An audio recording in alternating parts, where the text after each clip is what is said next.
Well, we have some veterans of the last session here. We have Regina Mina and Steve Klein and Maureen Bader. And they've all spent long hours at the Capitol. They've all spent time plotting and planning their approach and studied their issues. And so let's hear what they have to say about this session. Go ahead, guys. Okay, regarding health care, we had a great year. The legislature and the governor did not expand Medicaid. Very wise move. It was an interesting process to watch. The Labor Committee, it started in Labor Committee last fall, around November. They presented, I think, 5 different proposals expanding Medicaid in one form or another. The Labor Committee was divided on all of those. They could not reach a consensus on any of those bills. So in January, they voted on and finally had consensus on at least 3 of those bills. So they put those bills into as a committee bill, and it went into the general legislature. And then the Tribal Relations Committee also passed a Medicaid expansion bill. So I think we ended up with a total of 4 of them. And then when those bills were defeated, they did not pass introduction, various forms started popping up. So we ended up with a total of 9 bills. And the final bill was an amendment to the budget bill. And it took the Medicaid expansion bill from Senator Rothfuss in Laramie in Albany County. And that was to be a mirror amendment to the budget bill, only the Senate didn't play along. They voted that down. So the House passed theirs, and then the Senate came back. It went to conference committee, as is the process when amendments are not the same in the budget bill for the House or the Senate. And the Senate Conference Committee put together a brilliant, absolutely brilliant amendment that is going to help us going into next year. I'd like to just give you a couple of tidbits. I'll read you from the bill that they wanted. This is what the Medicaid expansion proponents wanted. They wanted a bill that said the Director of Health, the Insurance Commissioner, and the Governor shall negotiate with the Center for Medicare and Medicaid Services for a demonstration waiver to provide Medicaid coverage for all persons described under the certain statute that indeed specifies people at 100 to 133% of federal poverty level. Here's what they got. The department, the director of the Department of Health, the insurance commissioner, and the governor may negotiate with the Center for Medicaid and Medicare Services for a demonstration waiver to provide Medicaid coverage for all persons described. Then the most brilliant thing, they went through and they changed a number of them. They went down. They struck specific waiver program language. And this is the funnest one. When I saw that, actually Maureen had reported to me what went on the committee because I wasn't at the Capitol this session at all. And it was just wonderful. Here's what they wanted. The program shall provide for state general fund cost neutrality. Now that's a waiver terminology, which for purposes of this paragraph means that the average cost of care for recipients under this section is reasonably estimated to not to exceed the average cost of care provided to everybody under the traditional Medicaid program. That right there is why Medicaid and Medicare services will only grant a program to people that add to your current program. And they're telling you we will add to it. It's cost neutrality to the federal government, not the state. They don't really care what the state does, but they're only going to get, it's only cost neutral to them. Well, that's what they wanted. Here's what they got. The program shall be structured so that the total fiscal impact to the state of Wyoming's general fund shall not increase as a result of implementing the proposed waiver program, and small business owners, employers, and private insurance providers in the state shall not be negatively impacted as a result of implementing this. And they just completely washed it out. That's all there is to it. It was wonderful. And then finally, the last one that I just laugh about still, and this was added in because they didn't have it in their bill. But there'd been claims off and on throughout a few years that perhaps there'll be some cost savings, perhaps this, perhaps that. So they said, okay. The proposed waiver may provide for the department to pay its share of the cost of administration for the expansion population by transfer of funds appropriated to the other department programs and made available from demonstrated cost savings from implementing the proposed program. So it was just wonderful. There were a number of things in here about that. Finally, though, the Senate said, okay, folks, you're out there telling us all these things that we know are not quite in line with what these programs, the Medicaid programs, can do. So instead of you telling us what kind of a program you want us to look at, we're going to tell you what program we would like to see. So it was brilliant. We pulled out ahead. The Senate and the House of Representatives and the governor did very well, did very wisely for the people of Wyoming and for Medicaid this year and health policy. So we're continuing to reform our health care policy by looking at physician-owned hospitals, by looking at direct payment, and by not expanding the federal overreach in more federal funding. So a great session for health care. All right, thanks a lot, Regina. I had an interesting session. For those of you who attended last month, we did talk about civil asset forfeiture was our main topic, and ended up turning into two bills. The one that I drafted along with Representative Kendall Croker was House Bill 76, which was simple remedies that would have just changed a lot of things in the Controlled Substances Act to up evidentiary standards for seizure of property and for forfeiture of property. And if you want to know all the details, please do consult the video on our video archives on all the things wrong with civil forfeiture.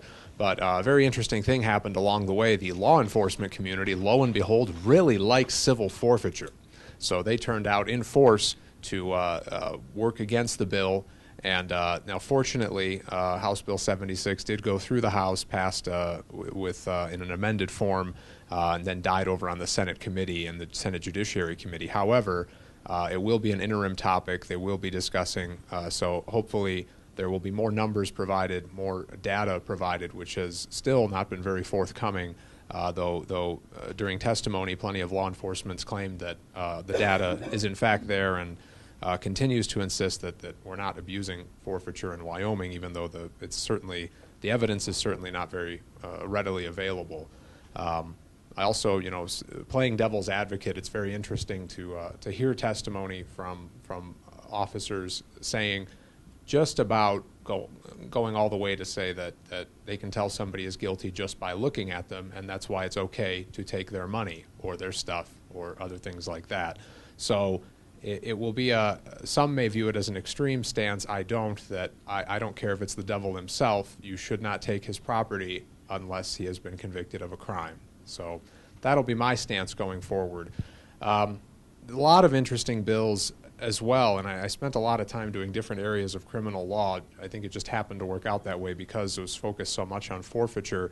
Another very interesting bill brought for the second year in a row by Representative Bunky Laux out of Casper was House Bill 105, which would have put restrictions on the use of drones by law enforcement in Wyoming. After watching that, and unfortunately that got through House Judiciary no problem, it was one of many bills, good and bad, that died on the House side for lack of time. The budget debates went very, very long this year, and there were I suspect above average number of regular bills that were filed as well. So it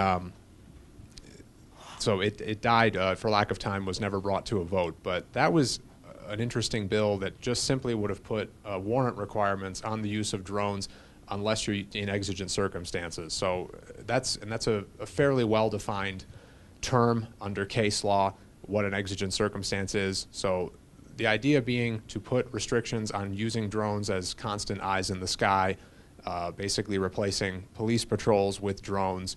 It sounds very far-fetched, but the technology, the more I research it, is becoming cheaper, more widely available, more advanced, and a lot of law enforcement agencies around the country, not necessarily in Wyoming, are looking into it. So just last week at the South by Southwest conference, a Texas company demonstrated a drone that was equipped with a taser system that tasered a guy and put him down on a mat. So even weaponization, domestic weaponization, is a concern now. So I'm going to continue to work on that issue.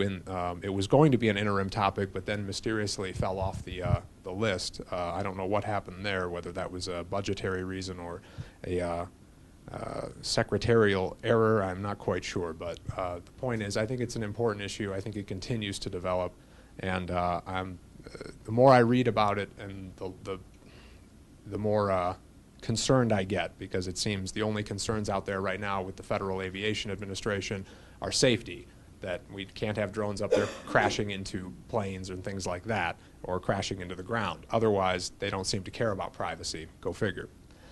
Another area, this was the second year that we brought a bill regarding RS 2477, or private rights-of-way over federal land. That was House Bill 115.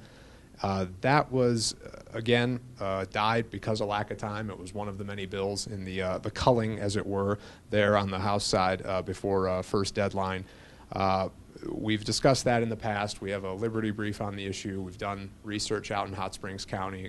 Check us out at yliberty.org. We have a lot of that data there under the tag RS2477.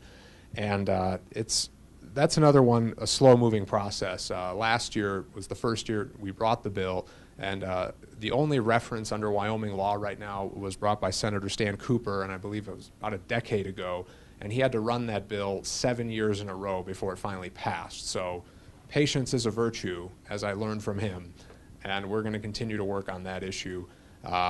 Interestingly, I think other counties are pursuing it regardless. All this bill would do is provide a process under state law by which to recognize these federal rights-of-way. That doesn't necessarily mean there's no way to do it right now. So we'll see what develops with that in the interim, and I certainly hope that that bill will reemerge. Otherwise, I think the most exciting bill that actually passed this year, come on, some good news we'll end on, was Senate File 75, which was the funding and prioritization of the Attorney General's office taking on the Environmental Protection Agency. And this thing, I mean, to pass out of the Senate 30-0 was nothing short of jaw-dropping. And for it to pass the House by almost, I want to say 56 votes in favor with the final bill is very good. And the reason this is great is because, be it the EPA, be it the Department of Interior, all the agencies that are really meddling with land rights here in Wyoming and throughout the Rocky Mountain West, they're losing. They're on the losing end more and more of these arguments. Just yesterday, with the Brandt Revocable Trust versus United States, that was a huge victory that really put a hole in for those of you not familiar with this case, it originated over there in Albany County, a small little place called Fox Park near the Colorado border. It was a private 83-acre parcel that was conveyed to a family back in 1976. The conveyance was in fee simple, which means we give you everything, all the rights to these lands, with the exception of a few easements that were listed there. One of those easements, which is a right-of-way over the land, was granted to a railroad. The railroad abandoned those tracks in the mid-1990s. They finished removing all the ties by the 2000s, and in comes the federal Rails to Trails program, claiming that that easement, now that it's been abandoned, goes back to the government, even though in 1976 they'd given the land to the Brandt family. So that's fairly cut and dry. Should be a very simple case, but the Brandts lost in the Wyoming District Court. They lost at the 10th Circuit Court of Appeals. Had to go all the way to the United States Supreme Court in an 8-1 ruling. Another one of these, not even 5-4, not something where a barely squeak by victory, but 8-1, they won their case. So what this does for the future is if you want to build a trail, the federal government or local government wants to go ahead and build a trail, that's public use, even under eminent domain. You can go ahead and do that, but you're going to have to do this really important thing. It's called pay for it. So there's the big step, and this is the third year in a row the Supreme Court has come down with very important limitations on, be it environmental stuff, which we saw in Sackett versus EPA, be it with land rights, as we just saw yesterday in the Brandt case. So it's certainly uplifting that here we are almost 10 years after Kelo versus City of New London, which was probably the worst property rights case to ever come down from the Supreme Court, where they ruled that under the federal takings clause that governments can take your property and give it to a private entity and call it public use. So it's nice to see. I think it's a very, very positive development, and I'm very glad, because the reason I'm happy the Attorney General's office is going to be joining this fight is because pitting to, the beauty of federalism and having state agencies join this is that this is just too big of a battle to fight. Here we are at Y Liberty Group fighting the Federal Election Commission. That's a less than 400-person small little agency located there in D.C., and they've got full-time lawyers working on these cases all the time, thinking up new and interesting ways to empower their agency, and that's bad enough. And it's still us. There's many other litigation shops, private litigators, fighting them all the time. So the EPA, I think, has hundreds of lawyers compared to the dozens at the FEC, all with the same ideas to expand agency power and to prevent you from exercising your property rights in any way, shape, or form.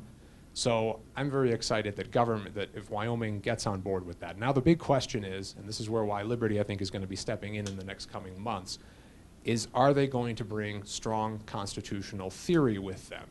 I think all too often when Wyoming fights cases against the federal government, it's almost like the lawyers are phoning it in on our side and just hoping for the best.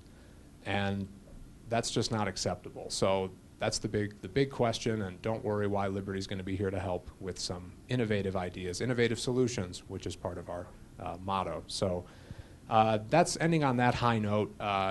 Budget session, I walked away with this feeling like it is a bit problematic to be working on non-budget bills during a budget session. And this is my 4th session working up there and lobbying, and it definitely felt like it is a waste of time when it's good to introduce bills, it's good to get ideas as to what support is out there, but at the same time, if it's just going to end up being killed for lack of time, that's not really helping anybody. There's no reason to have it wasting time in committee and things like that. So I'm certainly going to think that more of that before coming to any conclusions. But it was certainly a huge number of bills this year, just far too many, and I think it is beneficial that they died because they were actually focusing on the budget. And even then, as Maureen is going to tell you, that focus isn't necessarily as good as it could be anyway. So thanks a lot.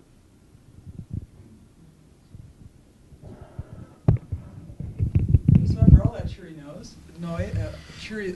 notes, now we have the bad news. I was actually quite surprised when I saw the governor's press release saying that the budget stayed essentially flat, because essentially this was a pre-election spending budget that had a little something for every single special interest group. So we had a legislator here in the office, and I said to him, what did you think about this claim that the spending was essentially flat? And he said, I don't believe it. Someone should look into that. So I did. And I found that the way our governor has defined essentially is pretty loose. Because in fact, spending has gone up by about 7%. And so how is a 7% increase essentially flat, when a couple of years ago, a 6% decrease was a draconian cut? Funny how that works. And if the governor had actually had his way, spending would have been much higher. So what I'll talk about over the next 10 minutes or so is how the budgeting process works and why it's actually designed to go up every single year. And if I have time, I can talk about one particularly egregious example of what I call sneaky spending increases. So essentially, what the governor starts out with, what agencies start out with every budget session is something called a standard budget. What the Administration and Information Department does is take the base budget from the previous biennium, strip out a bunch of things like one-time spending, so-called one-time spending, and then give the agency back its standard budget. When the agency comes back, he comes back with a wish list with a bunch of additions. So essentially, the standard budget for 2015-2016 was about $7.4 million. Now that budget includes general funds, which I'll talk about in a little bit more in detail later, federal funds, some federal funds, and other funds. And that's just for the executive branch. It doesn't include any of these sort of side budgets that the University of Wyoming has, the Game and Fish Department has, the WYDOT, the Wyoming Department of Transportation has, and it also doesn't include capital construction, which is another big cost. Sorry, how much was that? So the standard budget was $7.4 billion For 2 years. for 2 years. That's where we start. So the agency gets that standard budget. Then it adds its wish list. So after all the agencies added their wishful spending lists, that budget went up to $8.6 billion, or about a 16% increase over the standard budget. The governor reduced that to $8.4 billion, which is still 13.5% higher. We ended up with an essentially flat budget of $7.9 billion because that was reduced through the budgeting through the Joint Appropriations Committee and the discussions during the legislative session. So that was the entire essentially agency budget. Now the general fund revenue is really what the legislators spend all this time discussing. That comes from taxation that the state collects, and returns on investment accounts and some other funds as well. Now, of course, federal funds come from the federal government, and other funds come from some investment income, fees. You know, I don't know if you saw some of the articles that I wrote. One of them was about snowmobile registration fees. You know, our government thinks that grooming snowmobile trails is a fundamental role. So snowmobile users have to pay a user fee to government. So that's one example of another source of other funds. Pension contributions or contributions to state pension plans is also another source of funds. Park entry fees and all of that. Well, in 2015-2016, in the standard budget, the general fund appropriation was about $2.7 billion. The governor would have taken that up to about $3 billion, which is about 11% higher. But that, in the final budget, came out to be about $2.9 billion, or about 7% higher. So, I mean, the issue here is that government is a bit like a fungus. It just grows and grows. In order to have that stop, we would need to actually change this whole standard budgeting process, which is something for another day. But it is something that legislators are thinking about. How do we stop these automatic spending increases? And of course, the spin we're getting out of the governor's office as well, that 7% increase is essentially flat, is something that people need to start spending a little bit of time thinking about as well. So in addition to this automatic spending increase that we see every biennium, there are other spending hikes that are going on within the budget that many legislators aren't even aware of. And when they do become aware of them, they try to stop them, but some of these things, like the state longitudinal data system, is really on a runaway train. And I've written a fair bit about the state longitudinal data system. We've got a Liberty brief up on our website, wyliberty.org, and I've written also a number of blogs on that. You can read more about it there if you like. But essentially, the state longitudinal data system is a big data system that the government plans on using to collect and hold all of your children's most private information, right from the pre-kindergarten all the way in through the university years. It's right now, what has happened is to get funding for that state longitudinal data system, or SLDS we call it. In the last biennium, what the government did was a little bit of a fiscal fudge, where they said they were using federal funds to fund this for the startup costs. And in my Liberty brief, we explained all about how that was really not exactly the case. They went through, what it really shows is that in order to spend federal funds effectively, you have to be really good at mental gymnastics, because that's what they did to say that they were using federal funds for the startup funds for this particular initiative. Well, what they did this year was take $6 million in state money. That actually came from the school foundation account. And throughout the entire Joint Appropriations Committee meetings in December and January, even before the session started, no one really seemed to have any questions about this. And I was sitting there looking at Senator Eli Bebop, for instance, asking, well, just what is SLDS, and the response to that was, oh, that's the state longitudinal data system, and he said, oh, okay. And they approved the budget. That was it. You know, then the thing is, once legislators really understand what this is all about, they will stop funding for this, even though the governor does bring it back into his own budget. So what happened during the Judiciary Committee meetings back in November is that the Family Services Department came and said, look, we need $500,000 to build a little mini data leviathan, or a data collection system in our particular agency for corrections for the judicial system. So the judicial committee, when they learned about this and understood that they'd be collecting all kinds of information on these kids, many of whom as juveniles may have had a cigarette or some sort of tobacco infraction, it would be on their record forever. There was nothing in the legislation that would in any way ever expunge that information. And of course, anything in a big data system, as we know, can be easily hacked into. They said, no, we're not going to give you this money. So that bill died. Governor's budget comes, there it is.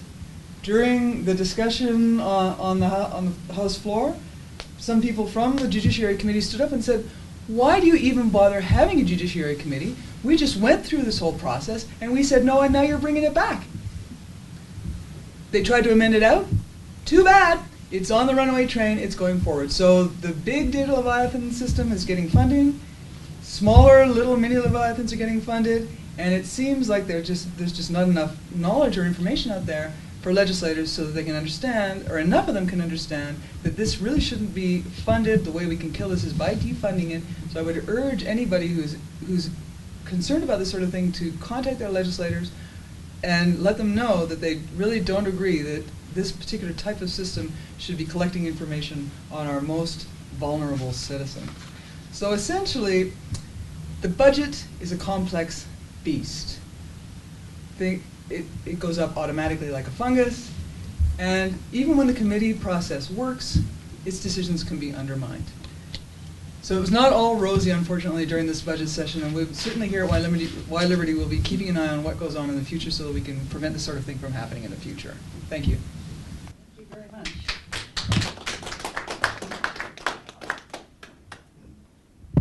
That was a close view of the legislature. Do we have any questions? Bob? Regina, who are the vested interests on each side of the Medicare expansion issue? Great question. I'll start off with what the media had reported. There were about, they called themselves a coalition of 25, and they involved the hospitals and their lobbyists. They had the religious ministries. They had people from all walks of life there that help and serve people in maybe a social type of role, a social work type of role. And they had also healthcare industry officials from Blue Cross Blue Shield, from insurance, etc. So they had a whole group of them. They kept saying that people from 0% poverty all the way up to 133 have no choices. That is incorrect, and our legislature knew it. Those exact people, and I have income tallies if people are interested in, those exact people are eligible to purchase subsidized plans that the rest of us don't get if you're above 400% in the federal exchange. And they're highly subsidized because the people at the lowest end of the poverty, federal poverty limit, receive the biggest subsidies. So that was one group that was talking about. So you had misinformed citizens trying to push for health care for people who already have opportunities. Then the second thing they were saying was, gee, if you don't have health insurance or you aren't enrolled in a government health program, you lack health care. And that is absolutely false. Wyoming citizens, our legislature, and everybody understood that health insurance is not health care. Government health program enrollment is not health care. So it's actually the opposite. And I'm going to be focusing on that a lot. That is very damaging to people, and it's inaccurate.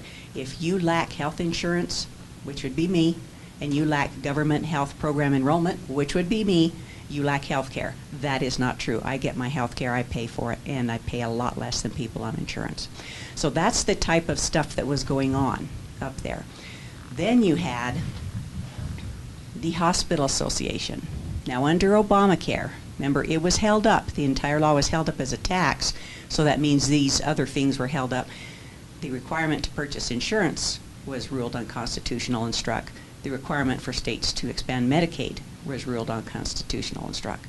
But the law was held up, and the piece that was held up that affects our hospitals that take Medicaid patients are what you call DSH payments, disproportional share hospital payments. Those are enhanced payments because over the years the hospitals have claimed they're not getting fair compensation for serving the indigent and Medicaid, so they're actually getting additional payments. Obamacare said to them, oh, we're going to force everyone to buy insurance, which fell through, so therefore we're cutting your DSH payments because everybody should have insurance. So that is, as a group, that's what the hospitals and everybody are pushing. They want to try to have the taxpayers and everybody else pay for that cut that they're going to receive through DSH payments. So it's very interesting that the group that pushed for uncompensated care was also the group that had to go before the Labor Committee and explain why it is that under our statutes, back in 1917, we established our memorial hospital system that is funded by the taxpayers in each and every county. And the taxpayers give money to these hospitals for maintenance and building of facilities so that they can provide free care. It's in the statute, free care to those that are unable to pay, and they are to charge a fee and can collect from all of us who can. And there's been recent court rulings where somebody came in and said, I just can't afford this, which I agree, the prices are ridiculous, but they did have a job and they could afford it, and so they were sent off to collection. So there's the Federal Health Care Act that's putting the squeeze on these hospitals, and instead of changing the way that they've been doing business, like going towards the bundled system like the physician-owned hospitals are doing, they're doing a little bit of whining. And I'm here to say that's not going to come. I've got a whole lot of research that I'm going to be putting out over this year so that our legislators and governors can see the entire picture. So those are the actors, those are the players. A lot of lobbyists. I'm not a lobbyist, so I wasn't up there. I did all my work outside of session, and it paid off. They understood. Regina, and this is just based, I didn't really follow it during the session, but it's based on the newspaper reporting. Is it going to be possible for the governor and buddies to bring Wyoming into the expanded Medicaid next year? I mean, they'll play charades with the money, but I got the feeling that the amendment that they put in the budget gives them that authority. And yeah, you said, yeah, it's a may thing versus a shall. And that is highly important, Don. But here's the thing: this amendment, in either form, is irrelevant because of the fact that the state of Wyoming and all the other 50 states have had the ability to expand their Medicaid programs since 2001. Okay. So this is absolutely irrelevant. Wyoming never did expand. Then comes Obamacare, and there was only 20-some states, 21 I think, that expanded. Now 4 of them are kind of looking at it, and they're a little bit shaky because Arkansas is falling apart. So the 25 states did not expand Medicaid. Obamacare comes along, tried to force them to, and the Supreme Court ruling said, no, that's a gun to the head, and you shall not do it. So this is irrelevant. They have always had the ability to expand. It will add additional costs we can't afford. I do not believe they will expand because the people they want to help receive more help than the rest of us. They are served. Steve, doesn't asset forfeiture meet the definition of stealing? Yes. I mean, I'm really, and again, I'm willing to the warehouse bill. I should emphasize that I appreciate that Wyoming law enforcement, there is no evidence that they're doing what the nonsense that was pulled in Tennessee, Texas, many other states, Georgia, a lot of abuse going on. And I think that was what ultimately hurt the bill, what killed the bill, was, well, if they're not abusing it, what's the problem? This bill has been on the books since 1971. That's true. The Controlled Substances Act has been modified a few times, but in its current form, it's been around a long time. But we shouldn't be either waiting for that to happen, and nevertheless, we need to have a transparent system. And that's the big problem. Even though there are not that many, even though the abuse that's going on, it's probably, I'll agree that you look at, and this just happened last week in Cody. There was a huge asset forfeiture, something to the tune of $230,000. And they seized it, and what did they end up charging this guy with? Flying without a license. Not conspiracy to distribute narcotics, not any serious felony, but we're going to seize your assets. We're going to prove, we have suspicions. They might even have reasonable suspicions. I don't think they come anywhere close to probable cause, and they sure as heck are not going to come anywhere close to proof beyond a reasonable doubt for a crime or even clear and convincing evidence. Now, what I'll emphasize is that law enforcement, the lobbyists, ultimately agreed that it was fine under House Bill 76 to raise the forfeiture standard to clear and convincing evidence. That would have been a huge step. The reason they were okay with that was because they stand by that they don't abuse this process, that they can meet that. When they're taking property, they can go to court and they can meet that standard. Clear and convincing evidence in court is considered just a step below proof beyond a reasonable doubt. So that was a good faith effort on their part that I will certainly acknowledge. But nevertheless, there's a lot more things we should be considering, and I'm hoping that we did ultimately the goal, a more comprehensive approach, is to eliminate civil asset forfeiture entirely and have a criminal asset forfeiture system. They take you're convicted of a crime, and the proceeds of that crime should be seized by the state. I don't have a problem with that. But if they can't convict you of a crime, it shouldn't be a backup. Oh, we know you're a bad guy, so we're just going to take your stuff anyway. Susan?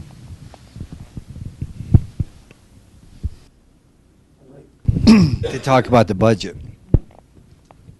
because what you explained was what baseline budgeting is a way to make the government continue to grow. It's crazy. There are states now that are doing what they call charter agencies, where the legislators have priorities for each agency to address. And once those priorities are assigned to a particular department, then the funding for those priorities is given to each department. It's also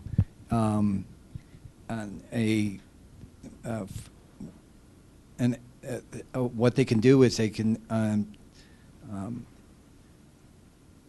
put the agencies in a competition mode, so that if there is an outside private agency that can fulfill the priorities for an agency, let them do it rather than the government agency. And the concept of charter agencies and getting rid of the baseline budgeting is really critical to any government, and in a state as small as Wyoming, that should definitely be addressed. Was that? Do the legislators have any idea about any of those concepts, and are they addressed at all? Well, you're right about the baseline budgeting, standard budgeting process. That's got to go. We don't hear too much from legislators about that, but it's definitely something we're going to have to start making a little bit more noise about. I think part of the problem is that, well, it's not actually a problem, but the thing with a citizen legislature is that you don't have people who spend a huge amount of time working on what the budget is about, what these agencies are about. And the problem when government starts to get really big is that all of this just sort of gets completely out of the control of the legislators. That's one problem. The other problem is that the Game and Fish Department is a really good example of this. When legislators actually say, look, I want a list of priorities,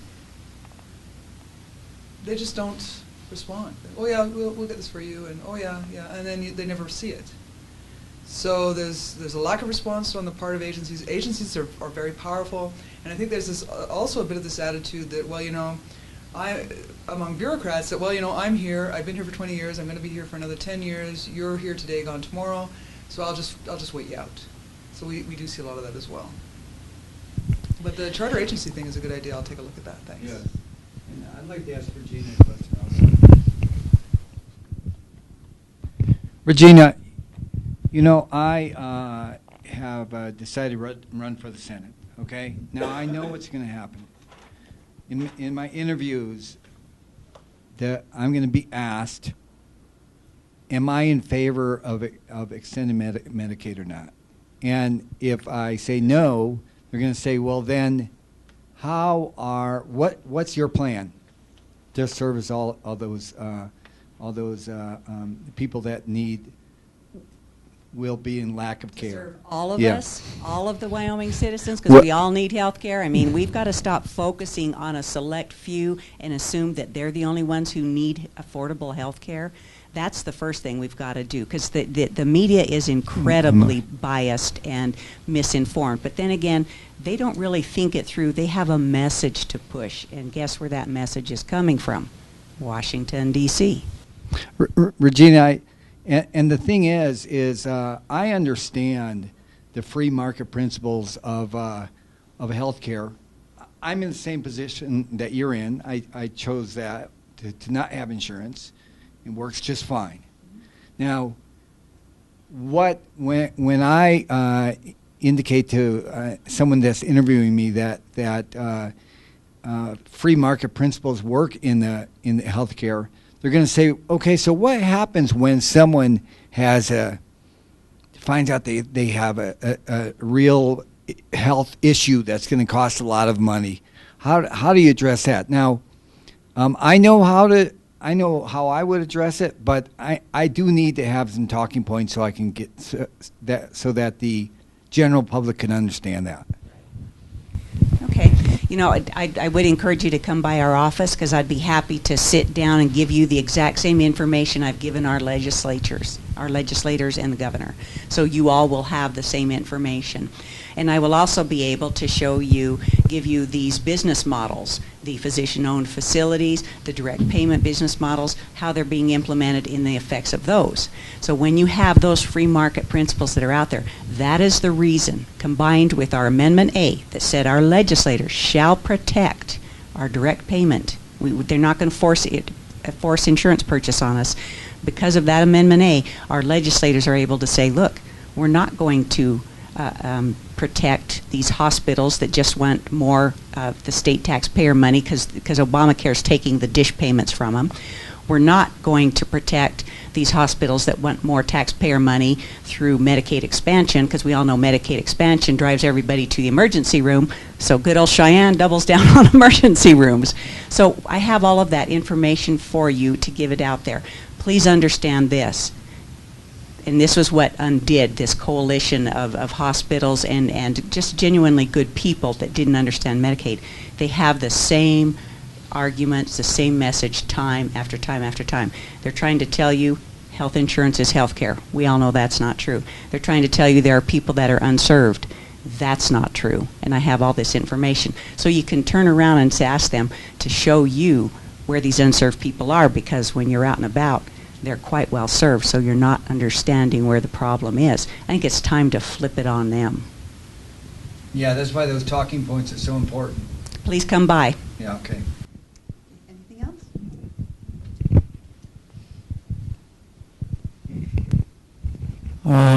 Maureen, I think you said the annual budget is like $3.7 billion, but that doesn't include the university, is that right?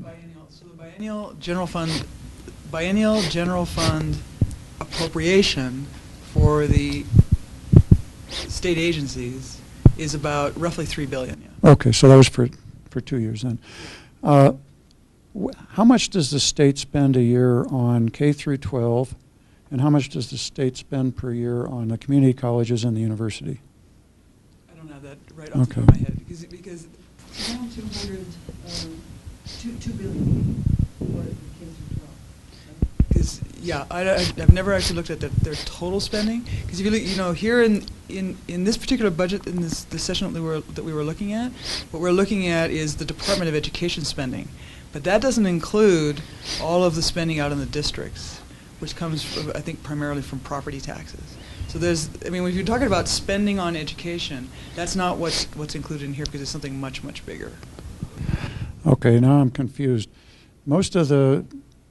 Is it true that the money that the state is spending on education comes primarily from property taxes? I have never actually looked at. I'm not up on the education system here. Okay.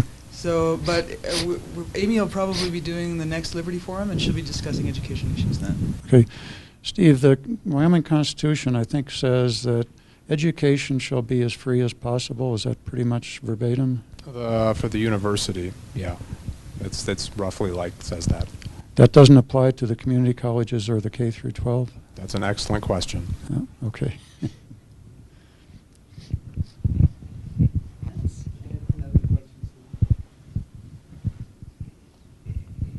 And this is about the budget again. Is it true that I see the budget that the legislators went through, and what I read in the newspaper was $3.3 billion. But isn't it true that the actual funding for this state is significantly more than that, and that really that $3.3 billion is to fund the agencies and things that are within the budget of the state government? But there's a lot of things that are funded by the federal government and other agencies outside the state government that makes our cost of running the state significantly more money? Oh, yeah, absolutely. So that roughly 3.3 billion is the general fund spending. So that's essentially what the legislators were talking about. But there's also federal funds, and there's also other funds. So that's where my about 8 billion came from. So if you go through the budget bill and you do all the addition, because they haven't come out with the addition, the version that has all the addition in it yet, you'll see that essentially you've got about 3 billion in general fund funding. But if you go through the governor's budget, at the end there, I can show this to you later. Essentially, what it shows that if the governor's recommendation had gone through, the statewide agency budget, if you included the federal funds, other funds, and general funds, would have been closer to about 8.4 billion.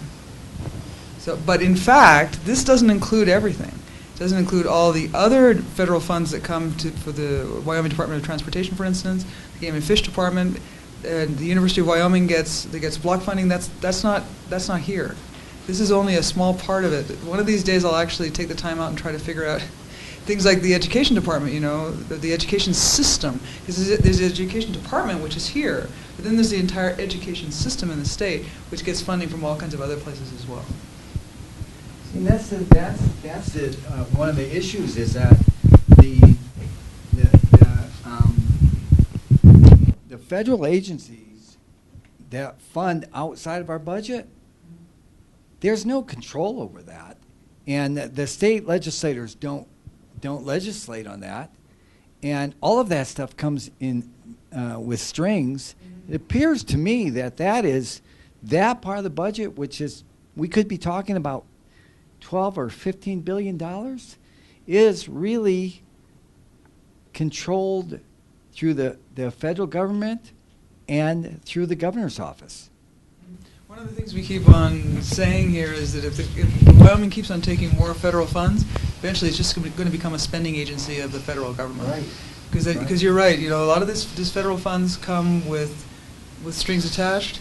And they force. That's another thing that forces the budget to go up and up and up all the time. Because you've got, I don't know how many times I heard during the Joint Appropriations Committee meetings saying, well, if we don't take this federal money, that's a bad idea because it's free money. Yeah.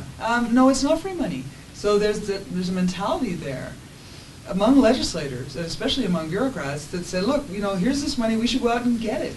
And all we need to do is spend this little bit here, and this, and which goes up every single year, or every single biennium, every single year, and we can get all this extra federal funds. You can see that quite a bit in the Game and Fish Department, and I'm sure the Wyoming Department of Transportation is the same. So definitely, this whole budgeting, the whole budgeting process is a little bit out of control. Part of the reason for that is because government is growing out of control. So one of the things that we need to start focusing on a lot is what's the fundamental role of government, and how do we rein in what these agencies are doing and bring control back to the people who are actually forced to pay the bills. Is it the governor that has a lot of the control of those federal, bringing those federal funds into the state? No, I wouldn't say that. Okay. Okay. Yeah. Suppose that Wyoming decided to say no to some of the free federal money, then we would be punished by not getting our share. Does Wyoming have the flexibility to compensate for that loss of revenue by increasing taxes on the mineral resources, which largely go out of state? Well, I think if you were to reduce the amount of federal funds that you take, especially federal funds that are tied to state funds, you could actually reduce your state spending that way. But there's a lot of fear, you can see it, when you start talking about not taking federal funds anymore.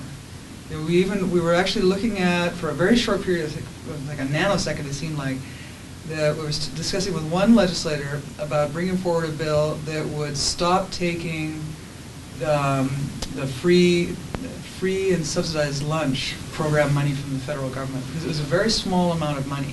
All they needed to do was stop taking it, and what that would mean then is that they would be released from all the regulations that go along with taking that federal money for this free and reduced lunch program, that's what it's called. And the reason this legislator was interested in that is because when he was out at a school in his area, some kids came up to him and said, how come we get these lunches and yet I go home hungry, and they throw all this food away. Well, they throw their food away because it's part of the kids can only get a certain amount of food. So once they've had the food that they've been allocated, they just throw the rest of the food away. And he said, well, this is really wrong. If we didn't take this federal money, we wouldn't have to follow these federal rules, and this kid wouldn't go home hungry. The question was, if we say we're not going to take the lunch money, can we compensate for the loss of revenue by raising the tax on coal?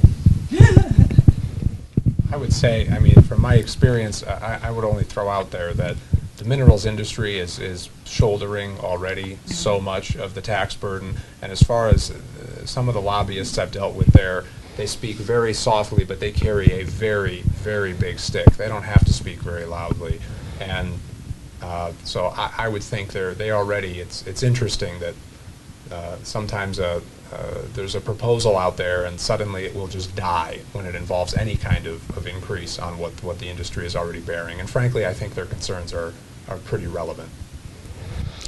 I wanted to address your question about why they're reluctant to get away from federal funding.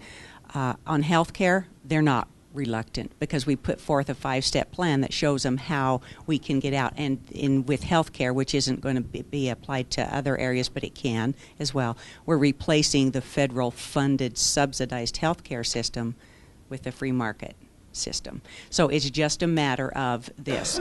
I heard this woman, she was a former legislator in Texas. I was down to a heritage resource bank years ago, and it was the only golden nugget I got out of that thing, and she said, legislators will jump when they have a place to go to. And she was talking, I think it was about telecommunications or something, but that thing, because I'd worked in the governor's office, worked legislator, that is a golden tool. Absolutely. If you give them a way out, a solid, intelligent plan, they are going to take it. Okay. Thank you very much for a good meeting. Thank